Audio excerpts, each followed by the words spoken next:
vous souvenez sans doute de la 4L, cette petite voiture populaire produite à 8 millions d'exemplaires et arrêtée en 1992. Eh bien, les ingénieurs de chez Renault ont décidé de sortir sa nouvelle version, la Renault R4.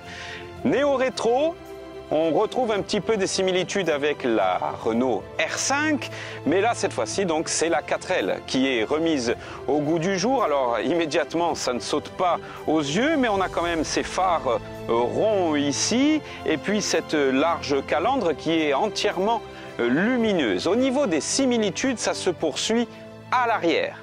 C'est peut-être là où c'est finalement le plus marquant. Avec ces feux en forme de gélule, je trouve que ça saute un peu plus aux yeux que la face avant. Et puis ce haillon qui est un petit peu ramassé, qui plonge vers le sol et qui ressemble à son aîné, au modèle originel. Mais on va dire qu'au niveau des similitudes avec l'ancienne 4L, ça s'arrête là. Il n'y a pas grand-chose d'autre à signaler. On a un véhicule qui fait 4,14 m de longueur et qui est typé SUV. Puisque nous sommes à l'arrière, autant vous montrer ce coffre. 420 litres de capacité avec une banquette 2 tiers, 1 tiers qui se rabat et qui porte la capacité à 1500 litres. On va dire que c'est plutôt pas mal pour cette gamme de SUV. C'est même l'une des meilleures du marché. Donc on a aussi une hauteur de charge qui est acceptable avec des rangements ici sous la toile de fond. Voilà. C'est plutôt pas mal, des rangements aussi sur les côtés ici, et puis la bande bleu-blanc-rouge qui rappelle que nous sommes sur un véhicule qui est fabriqué en France.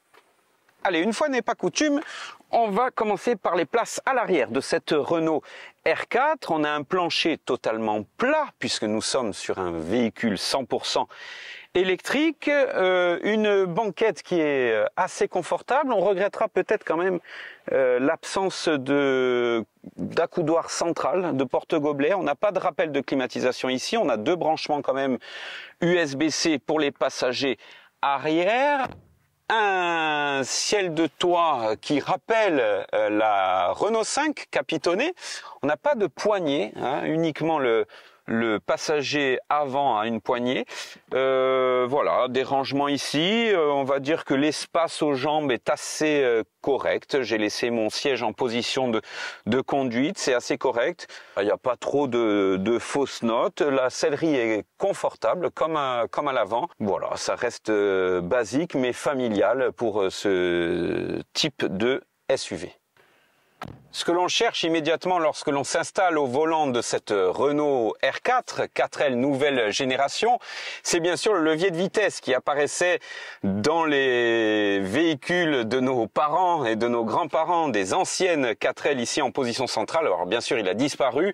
Maintenant, nous avons ce commodo, on dirait presque, oui, un commodo de clignotant ici qui sert de levier de vitesse. Bon, ça me gêne un peu, c'est sur les nouveaux modèles Renault, bon, à savoir comment ça va durer dans le temps, à l'usure. Sinon, nous avons 2 dalles face à nous, une dalle centrale de 10 pouces avec tout le système multimédia équipé de Google, l'assistant Renault aussi qui peut vous aider au quotidien dans différentes tâches, et puis une dalle ici 7 pouces avec toutes les informations de conduite et de navigation, différents modes de conduite, le mode éco, le mode confort, le mode sport, enfin qui sont personnalisables, vraiment c'est très complet. Un petit volant, très agréable, pas trop petit non plus, mais typé aviation, il est facile à prendre en main, moi j'aime beaucoup. Voilà, vraiment l'intérieur est très sympa, hein. Il est fun, c'est tout à fait dans le style néo-rétro avec des poignées laquées. Voilà, il y a pas de fausse note, c'est très fun, c'est sympa et on est surtout très bien assis.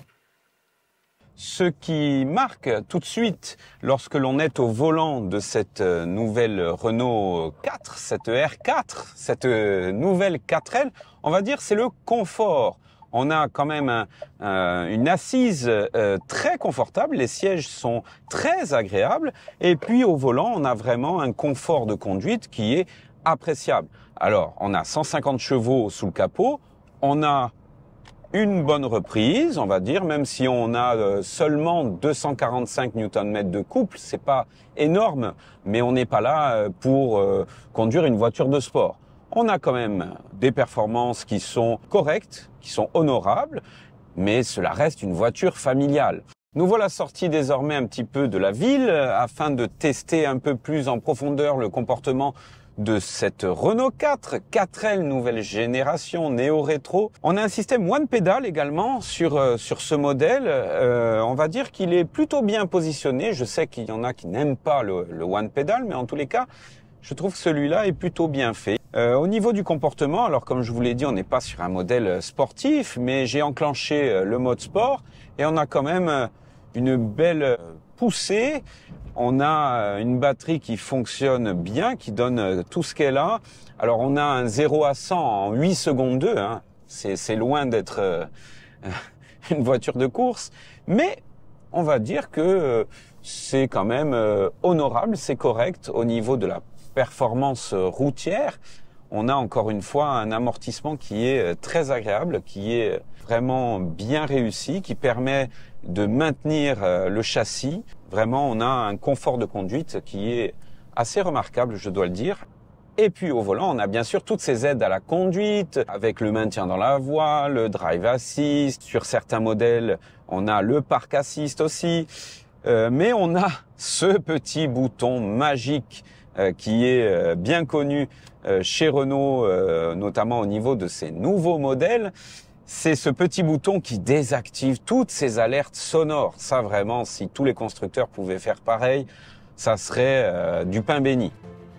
Il est l'heure de tirer le bilan de cet essai de la Renault 4, inspiré bien sûr de l'illustre 4L, modèle iconique de chez Renault. Nous avions la finition techno sur notre modèle d'essai, avec un moteur en 150 chevaux, 100% électrique bien sûr. Maintenant, place à son prix. En entrée de gamme, il vous faudra débourser 33 490 €, mais pour ce modèle-ci, vous devrez compter 35 490 €. Voilà, c'est un essai que vous pourrez retrouver dans la version papier du supplément moteur de Corse Matin. Je vous souhaite un excellent été et on se retrouve à la rentrée.